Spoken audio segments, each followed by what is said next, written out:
బజారులో వెళ్తున్న ఈ కుర్రాడు రోడ్డు పక్క ఉన్న షాపులో అరుదైన పాత బుద్ధుడి విగ్రహం ఉండటం చూస్తాడు. ఇంతలో ఒక ముసలాయన దీనిని తీసుకోవాలని చూస్తాడు. కాని ఇది ఒరిజినల్ కాదు, నకలీ అని మళ్లీ వెనక్కి ఇచ్చేస్తాడు. అప్పుడు ఈ కుర్రాడు వెంటనే అక్కడికి వచ్చి ఆ విగ్రహం కావాలని చెప్తాడు. షాపు వ్యక్తికి 2 లక్షలు ఇచ్చి ఆ విగ్రహం కొనుక్కుంటాడు. అప్పుడు పక్కనే ఉన్న ఈ ముసలాడు, ఈ మామూలు విగ్రహానికి ఎందుకు 2 లక్షలు ఇచ్చావు అని అంటాడు.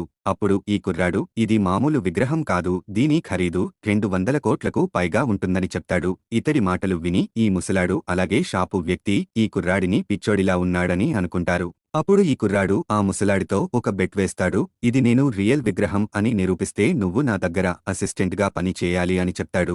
అప్పుడు షాపు వ్యక్తి, ఈ ముసలాయన ఎవరో తెలుసా అంటూ, ఇతడు పురాతన వస్తువుల నిపుణుడు అని, తన కెరీర్లో ఎప్పుడూ ఇతడు ఓడిపోలేదని చెప్తాడు. దీనితో ఈ కుర్రాడు, నాకు ఎక్స్-రే విజన్ పవర్ ఉంది, అందుకే ఇది ఒరిజినల్ అని గుర్తించానని చెప్తాడు. ఈ కుర్రాడి పొగరు చూసి ఇతడికి గుణపాఠం చెప్పాలని ఈ ముసలాడు అలాగే షాపు వ్యక్తి ఇద్దరూ ఇతడితో పురాతన వస్తువుల షాపుకు వెళ్తారు. వీళ్లు అక్కడ ఉన్న అమ్మాయికి ఈ బుద్ధుడి విగ్రహం చూపిస్తారు. దీన్ని చూసిన వెంటనే ఈ అమ్మాయి ఇది విలువైనదని గుర్తిస్తుంది. ఆ తర్వాత ఈమె భూతద్దంలో ఈ విగ్రహాన్ని బాగా పరిశీలించిన తరువాత ఈమె 200 కోట్లు ఇస్తాను, దీనిని నాకు ఇచ్చేయండి అని అంటుంది. కాని ఈ కుర్రాడు, అంత తక్కువకు నేను ఇవ్వను అని చెప్తాడు. అప్పుడు ఈమె 500 కోట్లు ఇస్తాను అని చెప్తుంది. మిగతా స్టోరీ కోసం వీడియో లైక్ చేయండి.